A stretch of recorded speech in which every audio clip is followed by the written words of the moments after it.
Clip number 1373۔ اس clip میں آپ قرآن پاک کی سورہ حامیم سجدہ کی آیت نمبر 37 سے 39 تک کی تلاوت، ترجمہ اور تفسیر قرآن صراط الجنان سماعت فرمائیں گے۔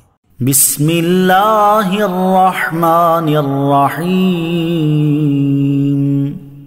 ترجمہ، اللہ کے نام سے شروع جو نہایت مہربان رحمت والا ہے۔ وَمِنْ آيَاتِهِ اللَّيْلُ وَالنَّهَارُ وَالشَّمْسُ وَالْقَمَرُ لَا تَسْجُدُوا لِلشَّمْسِ وَلَا لِلْقَمَرِ وَاسْجُدُوا لِلَّهِ الَّذِي خَلَقَهُنَّ إِن كُنتُمْ إِيَّاهُ تَعْبُدُونَ۔ ترجمہ، اور رات اور دن اور سورج اور چاند سب اس کی نشانیوں میں سے ہیں، نہ سورج کو سجدہ کرو اور نہ چاند کو، اور اس اللہ کو سجدہ کرو جس نے انہیں پیدا کیا اگر تم اس کی عبادت کرتے ہو۔ وَمِنْ آیَاتِهِ، اور اس کی نشانیوں میں سے ہیں۔ اس سے پہلے آیت نمبر 33 میں بیان ہوا کہ سب سے اچھی بات اللہ کریم کی طرف بلانا ہے، اور اب اس آیت سے اللہ تعالیٰ کی وحدانیت، قدرت اور حکمت پر دلالت کرنے والی چیزوں کو بیان کیا جا رہا ہے، تاکہ یہ معلوم ہو جائے کہ اللہ کریم کی طرف بلانا اس کی ذات و صفات پر دلالت کرنے والی چیزوں کو بیان کرنے کے ذریعے بھی ہوتا ہے۔ چنانچہ اس آیت کا خلاصہ یہ ہے کہ رات، دن، سورج اور چاند سب اللہ کریم کی قدرت، حکمت، اس کی ربوبیت اور وحدانیت پر دلالت کرنے والی نشانیاں ہیں۔ تو تم نہ سورج کو سجدہ کرو اور نہ ہی چاند کو، کیونکہ یہ دونوں مخلوق ہیں اور اپنے خالق کے حکم سے مسخر ہیں، اور جو اس طرح مسخر ہو وہ عبادت کا مستحق نہیں ہو سکتا۔ اور تم اس اللہ کریم کو سجدہ کرو جس نے رات، دن، سورج اور چاند کو پیدا کیا ہے، اور وہی سجدہ اور عبادت کا مستحق ہے۔ اگر تم اللہ کریم کی عبادت کرتے ہو تو اس کے علاوہ کسی اور کو سجدہ نہ کرو۔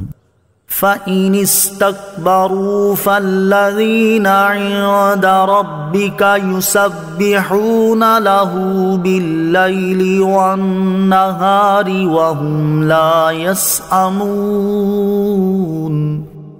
ترجمہ، تو اگر یہ تکبر کریں تو جو تمہارے رب کے پاس ہیں وہ رات اور دن اس کی پاکی بیان کرتے رہتے ہیں اور وہ اکتاتے نہیں۔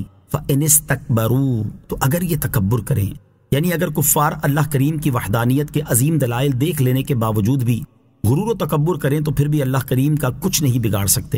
اور ان کفار کے سورج اور چاند کی عبادت کرنے سے یہ نہیں ہوگا کہ اللہ کریم کی عبادت اور حمد و ثنا کرنے والے ختم ہو جائیں گے، کیونکہ اللہ کریم کے پیدا کردہ فرشتے دن رات اس کی پاکی بیان کرنے میں مصروف ہیں، اور وہ پاکی بیان کرنے سے تھکتے بھی نہیں۔ لہٰذا رب کریم کی تسبیح و تقدیس کرنا لوگوں کے لیے باعث شرف ہے، نہ کہ خدا کو اس کا کوئی فائدہ ہے۔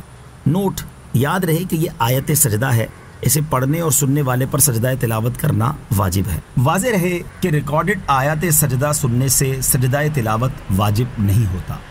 وَمِنْ آيَاتِهِ أَنَّكَ تَرَى الْأَرْضَ خَاشِعَةً فَإِذَا أَنزَلْنَا عَلَيْهَا الْمَاءَ اهْتَزَّتْ وَرَبَتْ إِنَّ الَّذِي أَحْيَاهَا لَمُحْيِي الْمَوْتَى إِنَّهُ عَلَى كُلِّ شَيْءٍ قَدِيرٌ۔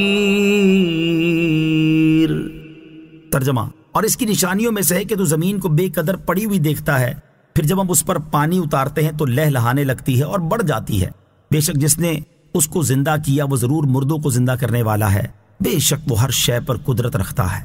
وَمِنْ آيَاتِهِ أَنَّكَ تَرَى الْأَرْضَ خَاشِعَةً، اور اس کی نشانیوں میں سے ہے کہ تو زمین کو بے قدر پڑی ہوئی دیکھتا ہے۔ اس آیت میں اللہ کریم کی قادر مطلق ہونے اور خاص طور پر قیامت کے دن مردوں کو زندہ کرنے پر قادر ہونے کی ایک نشانی اور دلیل بیان کی جا رہی ہے کہ تم لوگ زمین کو دیکھتے ہو کہ وہ خشک اور بنجر پڑی ہوتی ہے، اور جب اللہ کریم کے فضل و کرم سے اس پر بارش ہوتی ہے تو وہ تر و تازہ ہو کر لہلہانے لگتی ہے۔ تو جو ذات اس مردہ زمین میں زندگی پیدا کر کے اس سے پھل اور سبزیاں نکالنے پر قادر ہے، بے شک وہ اس پر بھی قادر ہے کہ مردوں کو زندہ کر دے۔